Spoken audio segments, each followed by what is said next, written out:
国历的2026年7月19日，也就是农历的6月初6，天地之间即将迎来一场极度罕见的大重置。为什么？因为这一天天赦日竟然碰上了天匡日，这到底是什么概念？我简单解释给大家听。所谓的天赦，就是老天爷发了特赦令，把你过去不知不觉攒下的烂账、无形债，统统给你一笔勾销，给你一次重新开始的机会。而天匡呢，那是上天亲自打开天门，不但赦免你，还要直接赐给你一笔天大的福报，这就叫做双重天赐，翻转运势。但是大家现在把耳朵竖起来听好，老天爷的粮仓确实打开了，但你真的接得住吗？如果你不懂规矩，不仅接不到半点福气，万一你不小心踩到了那2个致命死穴，反而会引煞入室。今天我就把这一天最重要的开运秘法毫不保留的一次教给大家，到底有哪3种人在这一天最容易迎来大翻身，你又该在家里老老实实做好哪4件事，才能稳稳接住天光。各位千万别铁齿，准备好了吗？我们一个一个往下看。先来说哪3种人在6月初6这一天是最容易迎来大翻身的，你们自己对号入座，看看有没有你。第一种，背着一身无形债的人。什么叫无形债？就是你明明也没做什么伤天害理的缺德事，但做事总是不顺，莫名其妙的破财，又或者你身上总有一些久病不愈的小毛病，看西医查不出原因，吃中药也断不了根。这在命理上就是你的磁场里卡着一堆烂账，被无形的业力死死拖着走。第二种，家庭失和、六亲缘薄的人。这种人啊，每天家里就像个战场，夫妻之间讲不到3句话就开始吵，或者婆媳之间互相看不顺眼，冷嘲热讽，孩子叛逆根本不听你的话。很多人以为这是脾气差，错了，这是家里的磁场被阴晦之气给占据了，把好端端的家变成了冰窖。第三种，一直很拼命却总差临门一脚，怀才不遇的人。这种人最让人惋惜，你比谁都努力，对朋友也是掏心掏肺，但是每次做生意眼看着就要成了，最后却总是出岔子，或者总觉得自己明明有一身本事，却像被罩在一个黑布袋里，怎么撞都透不出光来。如果你是这3种人之一，别急着叹气，你的机会来了。我给你们讲一个过去我亲自看诊时遇到的真实例子，你就知道天时的气场有多不可思议。以前我有个病人，我们叫他阿明。阿明这人是个出了名的老实人，平时勤勤恳恳，但就是倒霉透顶，衰事连连。45岁那年，他先是轻信了多年的老友，投资失败，接着老婆嫌他没出息，天天在家里闹离婚，最后连他自己也因为长期焦虑郁闷得了严重的胃溃疡，整个人瘦得像皮包骨。那天阿明走进我诊所的时候，哎呦，整个人就像是刚从冰水里捞出来的落汤鸡，肩膀耷拉着，眼神空洞的可怕，印堂发暗，脸上全是一股死气。他一坐下来哽咽着跟我说，老师啊，我这辈子本本分分，从来没坑过人，老天爷为什么要这么惩罚我？我现在家里鸡飞狗跳，身体也垮了，我真的是活不下去了。我看着他那个落魄又绝望的样子，对他说，你以为老天爷有空专门惩罚你？错，是你自己的磁场全乱了，被阴气和霉运死死缠住了，你自己在那里自怨自艾，煞气当然越聚越多。阿明被我骂了愣住了，结结巴巴地问，那我该怎么办？我告诉他，马上就是农历6月初6了，那天你什么乱七八糟的事都别管，照着我说的去借老天爷的阳气，老老实实做好4件事。阿明当时就像抓住了最后一根救命稻草，用力的点了点头。结果怎么样？各位，天地之气是骗不了人的。阿明真的就在6月初6那天顶着大太阳，心诚意正的把那4件事做足了。不出3个月，他的人生就像如有神助一样，迎来了不可思议的大翻身。他老婆看他精神状态变好了，家里不再是那种死气沉沉让人烦躁的感觉，主动撤回了离婚协议。以前那个骗了他钱跑路的朋友，竟然因为良心不安，托人把钱连本带利还给了他，解了他的燃眉之急。更奇妙的是，他的胃溃疡在没有大量吃西药的情况下，随着心情的打开和磁场的转换，竟然奇迹般的好转了。你们听到这里肯定心里着急的想问，老师，阿明到底在那天做了哪4件神奇的事？我也想翻身呢。别急，接下来我就要手把手一个动作一个动作的教你们。这4件事不用你花大钱去请什么法师，也不用你去买什么昂贵的开运物，只要你有一颗诚心，跟着天地的磁场走，你就能像阿明一样，把过去的霉运一扫而空，把老天爷的福报稳稳接住。我们先说这第一件事，这件事不花你1毛钱，但非常重要。这件事就是借天光扫霉运。在古代6月初6这一天，皇帝要把宫里的龙袍拿出来晒，这叫晒龙袍。读书人要把书柜里的书搬出来晒，这叫晒书。寺庙里的高僧要把大藏经搬出来晒，这叫晒经。为什么非得是这一天？从易经和节气上来讲，这一天的午时阳气极盛，天地间那一股至刚至阳之真火能穿透一切阴湿邪祟的磁场。那我们普通老百姓家里没有龙袍，也没有那么多古书，我们晒什么？听清楚了，你要晒你每天贴身盖的棉被，还要晒你自己。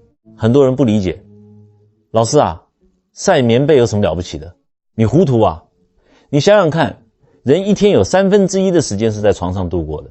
你生病的时候，你在被窝里温着发汗；你焦虑的时候，你在床上翻来覆去；你做噩梦流冷汗；你夫妻之间吵架生闷气，甚至有些人在外面沾惹了烂桃花的负能量，一回到家全往床上躺。这些所有的病气、怨气、阴气、湿气，全都被你那床棉被吸得饱饱的。如果这床棉被你不借着6月初6极阳之日的太阳去化解，它就是一个巨大的负能量收集器。你每天晚上盖着一床充满阴湿邪气的被子睡觉，阴气入骨，你能睡得好吗？你能不头痛吗？你的人缘能好吗？我给你们讲一个真实的案例，你们就全明白了。早些年在台北看诊时，有个40多岁的家庭主妇来找我们叫她阿梅。阿梅当时走进我诊所那个状态，哎呦，真是惨不忍睹，脸色蜡黄，眼圈发黑，大热天的，整个人缩成一团，好像特别怕冷，身上还散发着一股说不上来的霉味。她一坐下就开始哭诉，医师，我肯定是被谁下了降头了，我这偏头痛已经整整3年了，痛起来恨不得拿头去撞墙，吃止痛药就像吃糖果一样，根本没用。而且我婆婆天天看我不顺眼，3不5时就找我茬。我老公嫌弃我一身药味，已经跟我分房睡半年了，说靠近我就觉得冷。医师，您救救我，给我画张符吧。我当时眼睛一瞪，一拍桌子，直接对他吼过去，画什么符？你以为符是万能的？我问你，你家里的卧室是不是常年拉着窗帘？你是不是一年到头都不怎么晒被子？阿美愣住了，结结巴巴地说，老师，您怎么知道？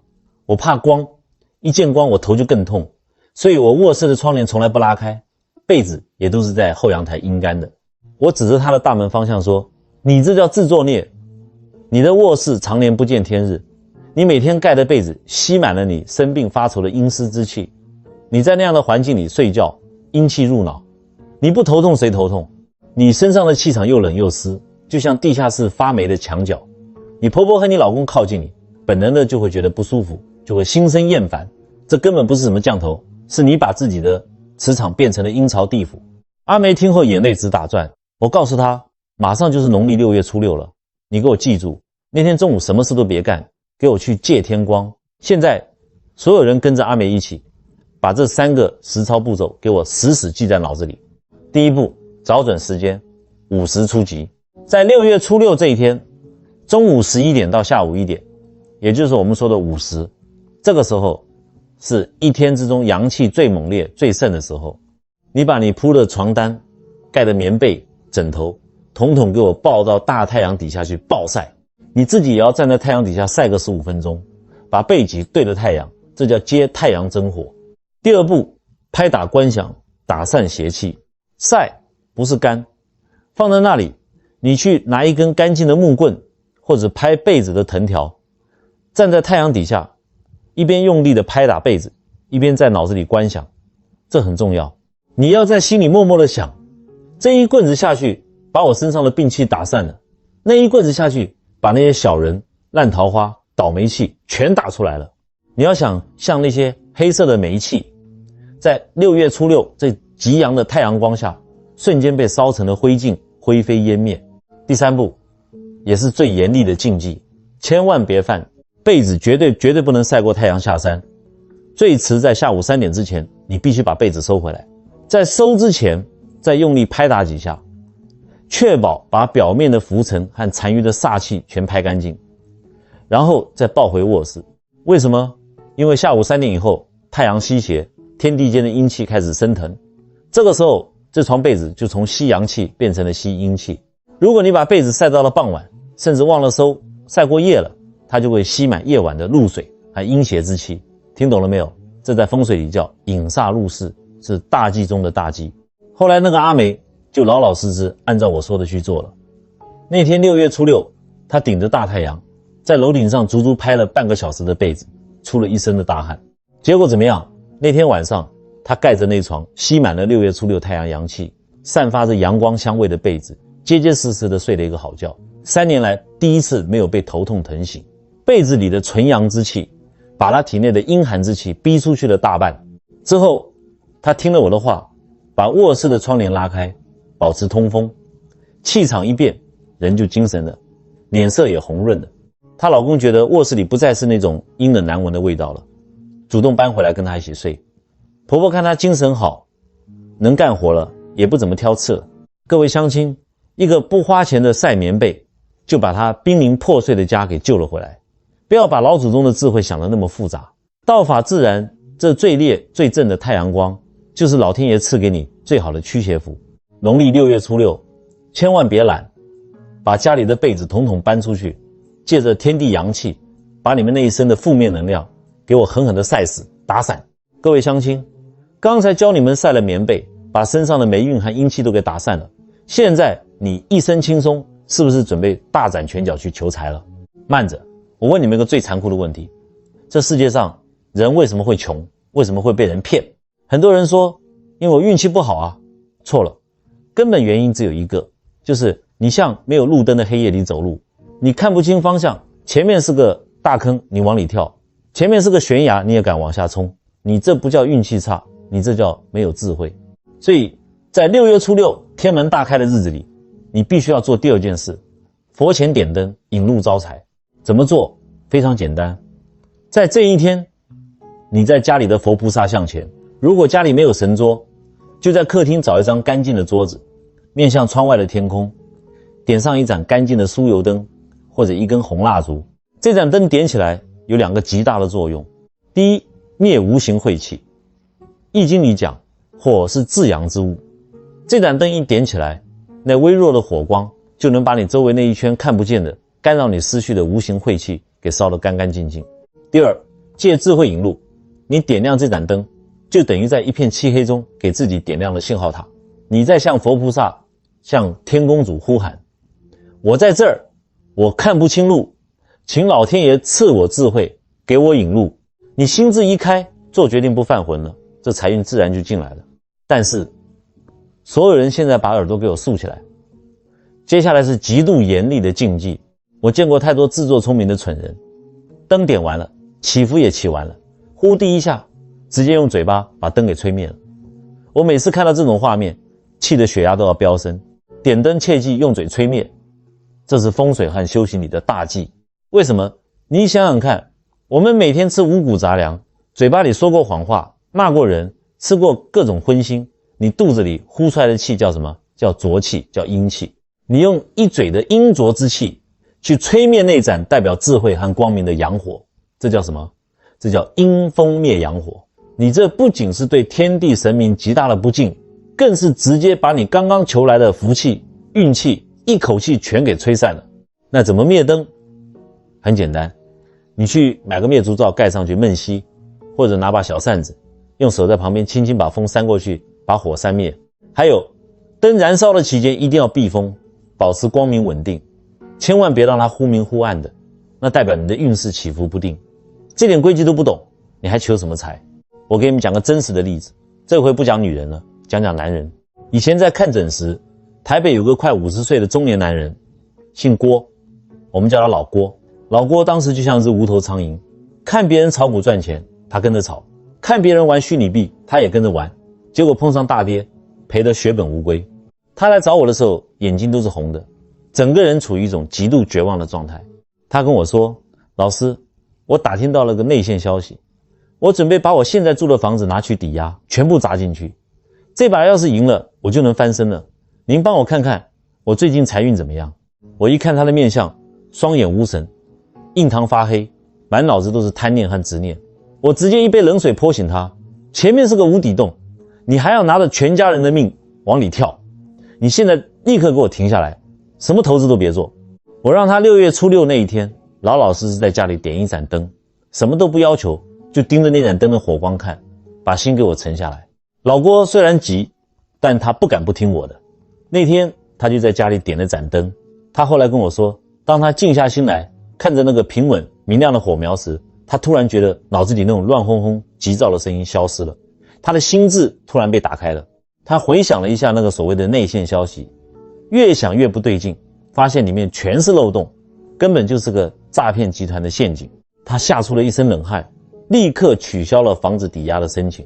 结果1个礼拜后，那个他原本想重仓砸进去的项目直接卷款潜逃，无数人倾家荡产。老郭靠着那盏灯引路，找回了智慧，保住了全家最后的避风港。后来他稳扎稳打，找了份实体的生意做，现在日子过得安稳又红火。各位乡亲，老天爷能给你的最大财富，不是天上掉下来的金砖，而是你脑子里那份拨云见日的智慧。6月初6，记得点亮那盏灯，别用嘴吹，让老天爷的光照亮你下半年的路。各位乡亲，前面我们讲了怎么清业力，怎么扫霉运，还教了你怎么点灯开智慧。但是这世界上有一种苦，比破财更折磨人，比遇到小人更让人绝望，那就是病痛。我当了这么多年的中医，看了无数的病人，有一类病人最让我头痛，也最让我心疼。什么病呢？就是那些在大医院里查不出原因，或者反反复复怎么也治不好的慢性病、奇难杂症，比如顽固的湿疹、严重的失眠、莫名其妙的全身神经痛，甚至是一些恶性肿瘤。西医给你开一堆类固醇、止痛药，治标不治本，很多中医师按部就班的开方子，效果也微乎其微。为什么会这样？我今天在讲台上把话给你们挑明了，因为这根本不是单纯的肉体病，在命理和我们中医最深层的理论里，这叫因果病，或者叫业障病。我们中医的经典名著《黄帝内经》里有一句至理名言，你们每个人都应该把它刻在脑子里，叫正气存内，邪不可干。你的身体为什么会生病？就是因为你身体里的正气弱了，外面的风寒暑湿燥火等邪气才能趁虚而入。但是我问你，你的正气为什么会弱？很多时候根本不是因为你吃得不好穿得不暖，而是因为你的心病了。你心里压着沉甸甸的怨恨、嫉妒、不甘心、放不下。我告诉你，这些极端的负面情绪在五行里就是最烈最毒的毒药。大怒伤肝，思虑伤脾，悲哀伤肺。你的五脏六腑天天被你自己分泌的这些毒念熬煮着，你的正气早就垮了，千疮百孔了，你能不生病吗？遇到这种病，你光靠吃药是绝对没有用的，你必须要借用天地间最强的一股力量，去把你心里的那个死结给解开。而国历2026年7月19日的这一天，农历6月初6，天赦日，就是老天爷赐给你们化解因果病、拔除心毒最好的时机。我再给你们讲一个我亲自医治过的真实案例。过去有个20多岁的年轻人来看诊，我们叫他阿伟。哎呦，那个惨状，我现在想起来心里都难受。他得的是一种非常严重的异位性皮肤炎，全身的皮肤从脖子到脚踝没有一块好肉，全都在起红疹、脱皮、流黄水，发作起来奇痒无比。他每天晚上把自己抓得鲜血淋漓，床单上全是血水和黄水，根本没法睡觉。他妈妈带着他看了无数的名医、西药、类固醇，吃的人都浮肿了，没用。各种偏方洗剂试了个遍，还是没用。那天阿伟坐在我面前，低着头，一句话不说。他整个人散发着一股极度压抑、暴躁，甚至带点愤世嫉俗的黑气。我伸手给他一把脉，心里立刻就明白了。在中医里，肺主皮毛，肝主疏泄。阿伟的脉象，肝火旺得像一座随时要爆发的火山，但是肺气又极度郁结，这在我们中医叫肝火行经。这孩子心里有巨大的愤怒，无处发泄，最后全憋在身体里，活生生的把自己的皮肤给烧烂了。我让阿伟的妈妈先到外面等，我盯着阿伟的眼睛，语气极度严厉的直接逼问他，你老实告诉我，你心里到底在恨谁？恨到连自己的命都不想要了。阿伟猛地抬起头，死死地盯着我，眼圈瞬间就红了。他紧紧握着拳头，全身都在发抖。过了半天，他咬牙切齿地从牙缝里吐出2个字：我爸。原来阿伟的父亲在他10岁那年有了外遇，残忍地抛弃了他们母子。不仅如此，还卷走了家里所有的积蓄，害得他妈妈为了养活他，一个人兼3份差，积劳成疾。阿伟从小看着妈妈受苦，心里就埋下了一颗仇恨的种子。他发誓长大后一定要出人头地，一定要狠狠地报复他爸，让他生不如死。可是这种刻骨铭心的恨还没有报复到他爸，就已经先反噬了他自己。那股恨意化作了那一身流着黄水的烂疮。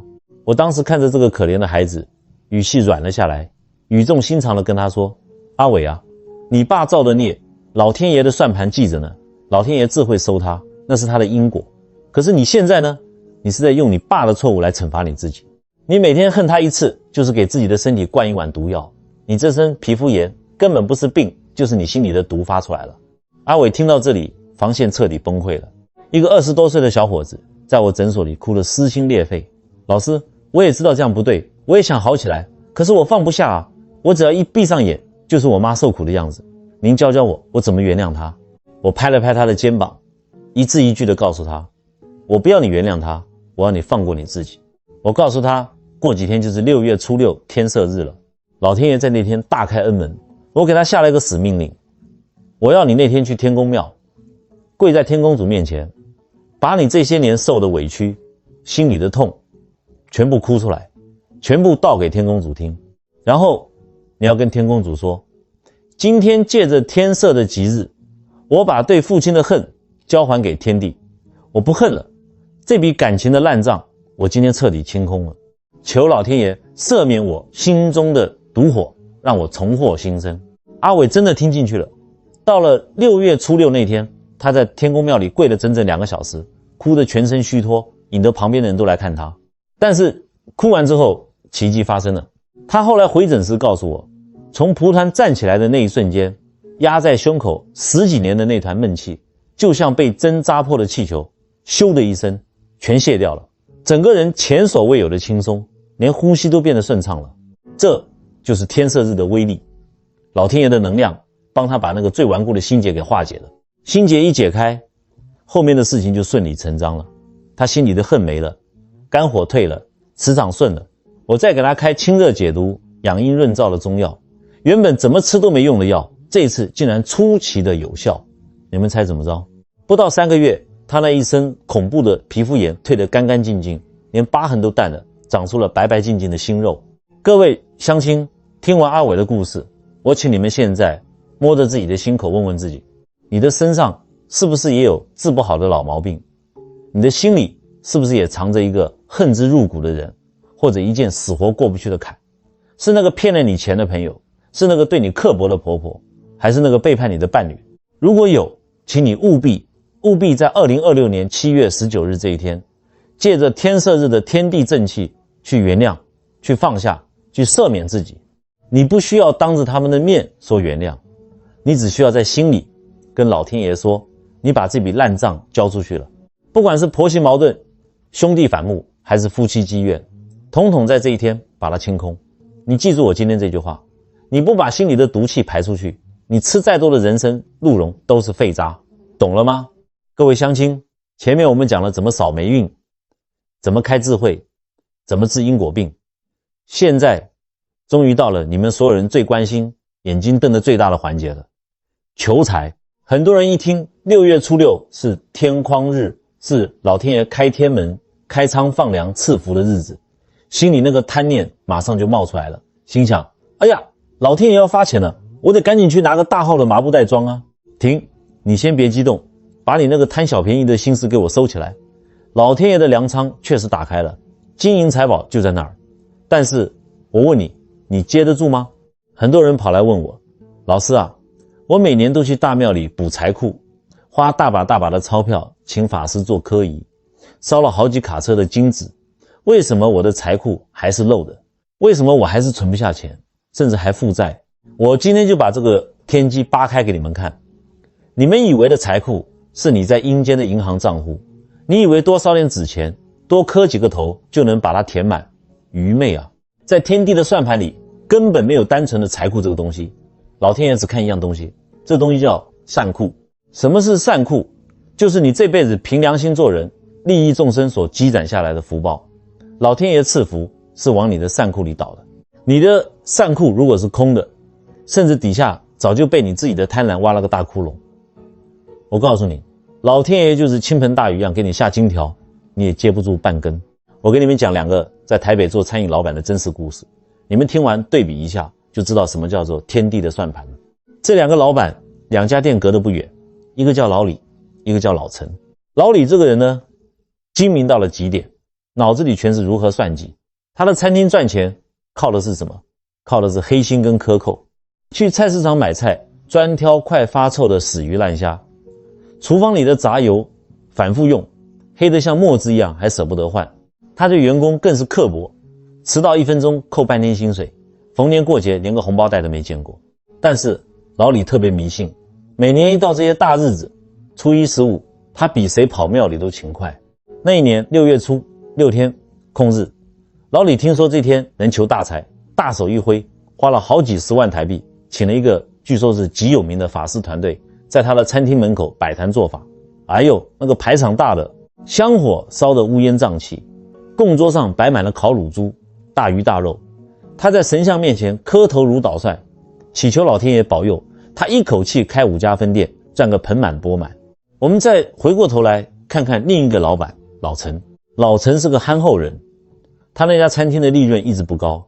为什么？因为他用料太实在，宁可自己少赚点，也绝对不砸了招牌，不亏待客人的肚子。他对员工就像对自家人一样，哪一个洗碗阿姨家里有困难，他二话不说直接拿现金垫付。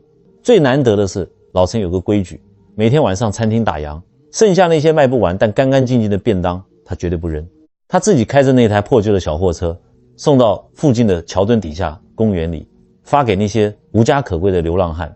这一送风雨无阻，就是好几年。那年6月初6，老陈没钱，搞什么大法事，他也不懂那些繁文缛节，他就在自己餐厅的后院摆了一张小桌子，没有烤乳猪，没有大鱼大肉，只有一碗干干净净的清水，3炷清香。他没有求发大财，只是对着天空深鞠了3个躬，心里默默地说，感谢老天爷赏饭吃，保佑我一家老小平平安安，保佑我这小店能继续开下去，让我能多帮几个人吃顿饱饭。各位乡亲，你们猜猜，到了年底的时候，这2家餐厅的结局怎么样？老李那家花几十万做法事的餐厅，因为长期使用劣质食材，有一天几个客人吃完食物中毒，直接住进了加护病房。卫生局来一查，不但当场查封了餐厅，还重罚了巨款。老李连夜跑路，几十年的心血瞬间清零，还背了一屁股还不清的债，天天被告上法院。而老陈的餐厅呢，因为口碑太好，熟客带新客，生意越来越红火。到了年底，旁边一个大型百货商场的大老板辗转听说了老陈的为人和菜品，亲自找上门来，免他半年租金，求着他去商场里开分店。老陈的生意规模一夜之间翻了好几倍。你们看懂了吗？这就叫天道酬富。老李花几十万做法事求财，他求得来吗？他的善库早就被他每天的算计、贪婪、刻薄给掏得一干二净了。他烧的那些香，摆的那些肉，老天爷闻都不想闻，只觉得臭气熏天。老天爷的算盘拨得比谁都精，你坑害众生，你赚的每一分钱都是带血的，老天爷怎么可能赐福给你？老陈呢，他那一碗清水重于千斤，他每天布施出去的便当，他对员工的善意，早就在无形之中把他的善库填得满满当当。6月初6，天门一开，老天爷一看，哎呦，这个老陈是个大善人，善库这么大，底子这么厚，直接把福报哗啦啦的全倒进去了。所以影片前的各位乡亲，我今天在讲台上把话给你们挑明了，在6月初6这一天，你想求财，你想翻身，去庙里拜拜绝对可以，但在你跪下拜神之前，先摸着自己的良心，问问自己，我的善库里有存款吗？不要整天想着怎么去算计别人，怎么去占小便宜，你要开始去存善心，说善言，行善事。哪怕你现在生活并不宽裕，没钱去布施，没关系，你走在路上看到路边的石头挡了道，你一脚把它踢开，免得别人绊倒，这也是善。你跟邻居打招呼，多给别人一个微笑，这也是善。你在生活中不为难那些辛苦的服务人员，而是留下一句鼓励别人的话，这更是大善。你平时把这些点点滴滴的善意积攒起来，你的善库就丰盈了。等到6月初6，天色、天光这两股最强大的天地能量一降临，你根本不需要去强求，老天爷自然会借着各种人脉、机会、横财，源源不断的回馈到你的身上。把我这句话刻在墙上：补财库不如补善库，德不配位必有灾殃，厚德载物，自然财源滚滚。各位乡亲，前面5章我们讲了怎么扫霉运，怎么点灯，怎么化解因果病，还教了你补善库。很多人听到这里，心里是不是暗暗松了一口气，想着太好了，6月初6那天，我只要把我说的这4件事全做了，我下半年就可以躺在家里数钱享清福了吧？如果你是这么想的，那我现在必须给你泼一盆透心凉的冷水。我告诉你们，老天爷的福报不是你做个动作就能永远锁在保险箱里的。在6月初6这一天，有2个极大的死穴，2个绝对不能踩的坑。你前面做的再好，心再诚，只要你在这一天犯了这2件事中的任何一件，我告诉你，所有的福气瞬间清零，甚至还会引来更大的灾祸。把笔记本拿出来，这2条禁忌给我用红笔圈起来。第一个死穴，绝对不能杀生见血。什么叫天赦日？那是上天慈悲大开恩门，赦免天下苍生罪业的日子。这一天天地间弥漫的是一股好生之德，结果呢，你为了庆祝这一天，跑去菜市场指着一只活蹦乱跳的鸡说，老板，这是给我宰了，或者买条活鱼回家自己杀，弄得满手是血。你糊涂啊，老天爷在那边放生赦免，你却在这边杀生造业，你这叫逆天而行。你用带着血腥味的手去接老天爷的福报，你接得住吗？所以在这一天绝对不要亲手杀生。你如果非要吃肉，去买那些已经处理好的。如果能听我一句劝，这一天安安静静的吃一天素，或者少吃一口肉，这本身就是在为你自己积攒极大的福报。第2个死穴，也是最多人犯的，绝对不能动怒吵架。我们佛家有一句话叫一把无名火能烧功德林。我们从中医的角度来讲，大怒伤肝，人一生气，肝火就会像狂风一样往上冲，这叫气血逆乱。在风水磁场上，当你发脾气破口大骂的时候，你身上散发出来的气场就像一根根带着毒刺的黑色铁丝。你原本借着50水太阳光好不容易调理的金灿灿的磁场，只要你一发火，砰的一声全碎了。财神爷走到你家门口，一看你满脸戾气，像个修罗夜叉一样，吓都吓跑了，还会进门给你送钱吗？我给你们讲一个反面教材，这是我以前认识的一个生意人，叫阿强。阿强这个人40多岁，脑子很聪明，但脾气暴躁，而且非常铁齿。有一年6月初6，他老婆是个虔诚的信徒，硬逼着他在家里点了灯，又逼着他把被子拿出去晒了。阿强虽然照做了，但心里很不耐烦，嘴里一直嘟嘟囔囔的抱怨。到了那天下午，阿强开着车去黄昏市场买东西，好不容易在路边看到一个停车位，他正准备倒车进去，突然后面窜出一台修理车，方向盘一打，唰的一下直接把那个车位给抢了。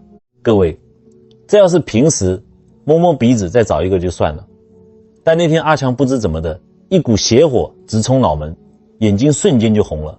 他推开车门冲下去，对着那个抢车位的司机就是一顿破口大骂。那个司机也不是省油的灯，两人从对骂演变成推挤。阿强气疯了，转身从后车厢抄起一根防身用的方向盘大锁，一棍子砸在对方的挡风玻璃上，玻璃碎了一地，还把对方的胳膊给划伤了。结果呢，福报没接到，惩罚先到了。阿强就因为这一个车位，因为这一口咽不下去的恶气，在拘留所里硬生生蹲了1夜。不仅如此，对方验伤提告，阿强最后赔了人家不少钱，才勉强和解。最惨的是，他隔天原本有个极其重要的合约要签，因为被拘留，对方老板觉得这人不可靠，直接把合约取消了。后来阿强的老婆哭着来找我，问我，老师啊，我们明明在天赦日做了仪式啊，怎么还会这么倒霉，摔到底啊？我冷笑一声，告诉他，老天爷给你们家送福报的时候，顺便给阿强出了一道考验题，就一个停车位他都忍不下来，他的肝火直接把自己的好运烧成了灰，这怪得了谁？只能怪他自己修养不够，德不配位。所以请你们把我的话听进去，在2026年7月19日这一天，无论发生什么事，无论谁踩了你的脚，无论老婆怎么唠叨你，无论客户怎么刁难你，你都给我把脾气压下来。你要在心里对自己说，今天是老天爷赐福的日子，我绝对不能生气，我一笑置之。你哪怕咬着牙把这口气咽下去，只要这一天你保持和气，笑脸迎人，你就是在稳固你的磁场。记住了，和气才能生财，暴怒只会招灾。管好你的嘴，控制好你的脾气，这才是接住天地大运最牢靠的底线。你把心修好，把善库填满，这才是任何人任何煞气都夺不走的终极护身符。耐着性子听到这里的各位，你能花这么长的时间听我讲完这些枯燥的易经原理和因果道理，这说明什么？说明你绝对是个有大福报有慧根的人。相由心生，境随心转。当你的心存着善念，你的身上就会源源不断地散发出一种柔和温暖金灿灿的磁场。这种磁场我告诉你，连鬼神看了都要敬3分。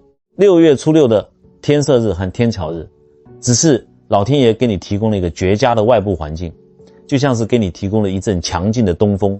但是如果你的船本身就是漏的，你的帆是破的，这阵东风刮过来只会加速你的沉没。所以从今天开始，把你那一颗充满嫉妒、抱怨、愤怒、贪婪的心给我彻彻底底的洗干净。当你停止向这个世界发射毒气的时候，这个世界才会停止向你降下灾祸。心存善念，哪怕你天天走在坟地里，处处也都是吉日。心存恶念，哪怕你天天住在龙脉上，天天也都是破日。最后我要带着大家在这个极具能量的日子里，共同做一件积攒大功德的事情。有一个极其厉害的词叫做共业。什么意思呢？就是当成千上万的人在同一个时间聚集在一起，发出同一种频率的善念时，这种力量足以撼动天地，足以在无形之中形成一个极其庞大极其耀眼的正向磁场。现在我邀请你们在这部影片下方的留言区里留下一句善言，或者为你牵挂的人祈福。你可以打下愿我的亲人身体健康，免受病痛折磨。你可以打下愿今天看到这部影片的所有有缘人都能逢凶化吉，财源广进。你甚至只需要打下最简单的8个字，愿天下无灾，心存善念。你要知道，只要有后来的人看到你留下了这句温暖的话，他的心里只要生出了一丝感动和希望，这份功德老天爷就会直接记在你的账上，这份福报就会成倍的回流到你的身上，自动装进你的善库里。这就叫共业行善，这才是最顶级的聚宝盆。好了，该传的天机传了，农历6月初6，千万别错过老天爷的这波大恩典。祝各位有缘人心开运通，我们下期再见。